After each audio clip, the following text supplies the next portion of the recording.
Hello everyone, দেখেন আমি আজকে কি একটা আনন্দের খবর নিয়ে এসেছি। আজকে আমার নাতিনের বার্থডে করতেছি আমরা। আসলে আমার নাতনির 3 বছর শেষ হয়ে 4 বছর পড়লো, ওর 17 তারিখে বার্থডে চলে গেছে।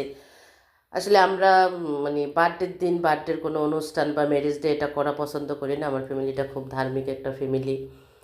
তো আমার হাজব্যান্ড, আমার ছেলে, আমরা কেউ এটা পছন্দ করি না। তো 17 তারিখ ওর বার্থডে চলে গেছে, কিন্তু ও যাওয়ার সময় হয়ে গেছে নারায়ণগঞ্জ।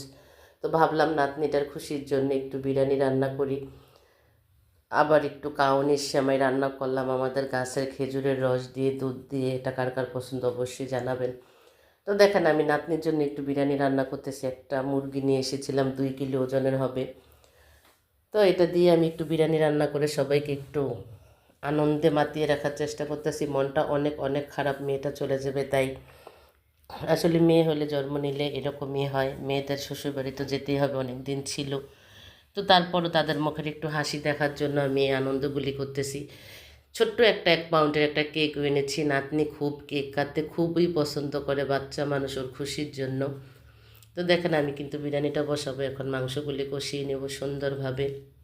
আর 12 পদের মশলা, যেটা কাচ্চি বিরিয়ানি এবং কি ঝাল মাংস, হাঁসের মাংস সব কিছুতেই দেওয়া যায়, সেই মশলাটা আমি একটু ইউজ করলাম। রাঁধুনি যে মশলাটা ছিল বিরিয়ানি, সেটাও দিয়েছি। 3 পদের বাদাম আমি একবারে শিলপাটায় বেটে তারপর দিয়েছি। দেখুন মুরগিগুলি সুন্দরভাবে কষিয়ে নেব। আমি একটু আলুটা কিন্তু আগে একটু সুন্দরভাবে একটু কালার করে ভেজে নিয়েছি, ফ্রাই প্যানে সুন্দরভাবে ভেজে রেখেছি। আমার নাতনি আবার আলু ভাজাটা খুবই পছন্দ করে।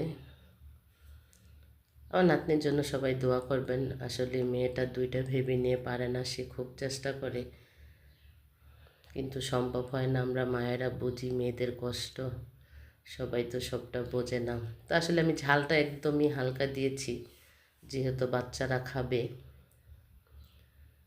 আমি চালটা বসিয়ে দিব, আরেকটা ডেকে বসিয়ে দিচ্ছি চালটা।